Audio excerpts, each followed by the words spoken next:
Hello, today we will learn about modules.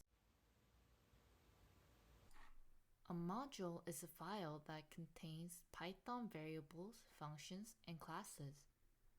Modules can be imported and used in other scripts. For example, save the functions shown in the slide in a file called calculator.py. And let's learn how to use these functions in another file. For example, in another Python file, if you import calculator module as shown in the slide, you can call functions in the calculator file. Here, the functions inside a module can be accessed via dot notation. You can think of it as similar to calling a method of a class. For example, if a function called add is implemented in a file called calculator.py, in another code file, we import the functions and variables of the file through the code import calculator. And the function add inside the module can be called by writing calculator.add. Importing can be done in a number of ways. For example, if we want to import a specific class or function, rather than all classes or functions from a certain file, we can use the from keyword to import the class or function from any module. For example, the code from calculator import add sub on the slide means that only functions add and sub are imported from the module called calculator. And if we import a function or class by using from keyword, we can call the function directly without writing the module name, calculator. Secondly, it is possible to use an imported function or class with a different name. For example, the code from calculator import add as addition imports a function add in the calculator module with the name addition. So calling the function addition is equivalent to calling the calculator.add function. If the module file and the Python program you want to run are in the same folder, you can simply import the module. For example, suppose you have a module file named mymodule.py and a program file named samedirectory.py located in a specific folder. MyModule.py has a function called print 5x. If we want to call the print 5x function that exists in MyModule file from samedirectory.py program, as we learned earlier, simply import the module and call the function. If a folder called child exists in the same folder where our program file is located, and the module file we want to use is in child directory, how do we import this module? For example, suppose that a program called import from child directory.py is in a certain folder, and there is a folder called child in the same folder, and there is a module file called nephew-module.py in child folder. Let's learn how to import nephew module and import from child directory.py. There is a function called print 3x in the nephew module file. If you want to import the functions of nephew module from import from child directory.py, as shown in the slide, you can use the child folder name as a module to import the functions of the nephew module file. In Python, you can access the file in a folder using the dot notation. Python provides various modules by default. These are also called standard modules. These modules cannot be used without importing them, but they do not require an additional installation process before importing them. Now, Let's see how to import and use these modules.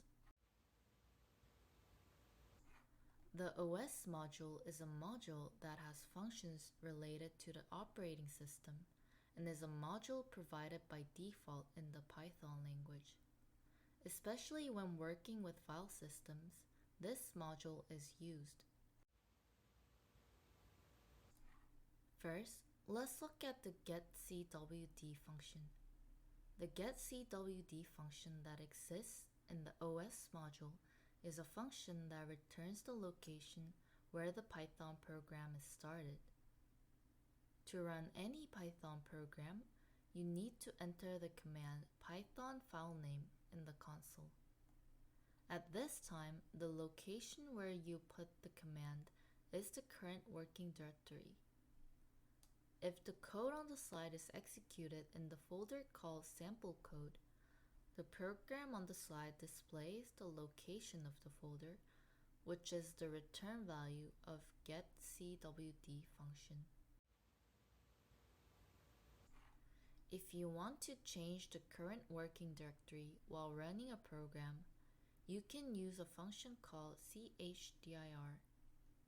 For example, if the folder called sample code and the Python program file are in the same folder, and a folder called my folder also exists in the folder, we can change the currently working directory to sample code my folder through calling os.chdr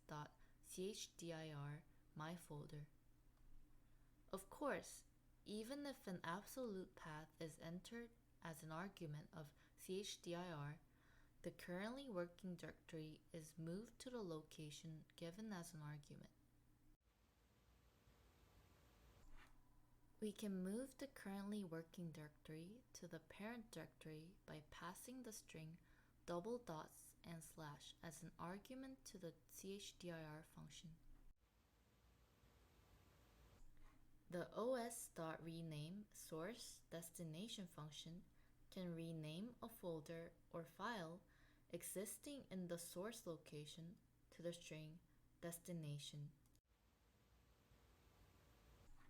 The os.mkdir function creates a new folder in the currently working directory. The string given as an argument to the function becomes the name of the newly created folder. As shown in the slide, if you want to create a folder called new folder in a folder called sample code, set the currently working directory as sample code and then call the os.mkdir new folder. However, as shown in the slide, when folder A does not exist, if you want to create folder A and also create folder B in folder A at the same time, you cannot use os.mkdir function. In this case, you can use a function called makeDirs. This function allows us to create more than one folder at the same time. Of course, if folder A already exists, only folder B is created inside folder A. The os.listdir function returns a list of folders and files in the currently working directory as a list of strings. If a path is given as an argument in the listdir function, a list of files and folders existing in the argument path will be returned. For example, the code listdir my folder returns a list of files and folders existing in the folder my folder. Of course, even if an absolute path starting from the drive is passed as an argument, a list of all files and folders existing in the argument path is returned. The os.remove function removes a file existing in the path given as an argument. For example, the function os.remove dummy.txt removes the dummy text file in the currently working directory. However, this function cannot remove a folder. If you want to remove a certain folder, you can use the os.rmdir function. OS error exception is an error that occurs when a bug occurs while using the OS module functions. For example, when calling functions such as chdir and remove, this error occurs if an invalid file path or file name is passed as an argument. When writing a program, errors may occur due to bugs, and this may cause the program to terminate abnormally. There are three main types of errors. A syntax error is an error that occurs when the programmer did not follow the grammar of a programming language. The code called ifTruePrint in the slide raises an error because colon is not written after print function. Programs with these errors usually do not run at all. A runtime error is an error that occurs while a program is running. There is no problem syntactically, but it is an OS error or an error that occurs depending on user input. An error, also called a semantic error or logic error, means that a program is written differently than the programmer intended. Programs like this don't work as the programmer intended. Semantic errors can be found mainly through debugging when symptoms appear. Exception refers to an error that is detected while the program is running. Exception can be regarded as a runtime error, and the program is usually terminated when an exception occurs. Now, let's see how to prevent the program from exiting when an exception occurs. If you want to continue running the program even if an error occurs, we can use the try except keyword. For example, if you run the code in the slide, the expression 1 divided by 0 will throw an error. However, if an error occurs in the try code block, the Python program does not terminate. Instead, the Python interpreter program executes the code block in the except, and the program continues. So when you run this program, the console will print the string error and the string hello. Python provides a module called Pickle so that you can conveniently store and read a data structure. This module is mainly used when you want to save dictionary type data to a file. First, to use the Pickle mode, you need to import this module. For example, let's look at an example of saving a dictionary called visitors using the Pickle module. If a file is opened in WB mode, and this file object is assigned to a variable called f, the code called pickle.dump visitors f saves visitors to a file called visitordict.pickle. Conversely, if you want to import data from the saved pickle file, open the file in RB mode and import the data from the file through a pickle.load function.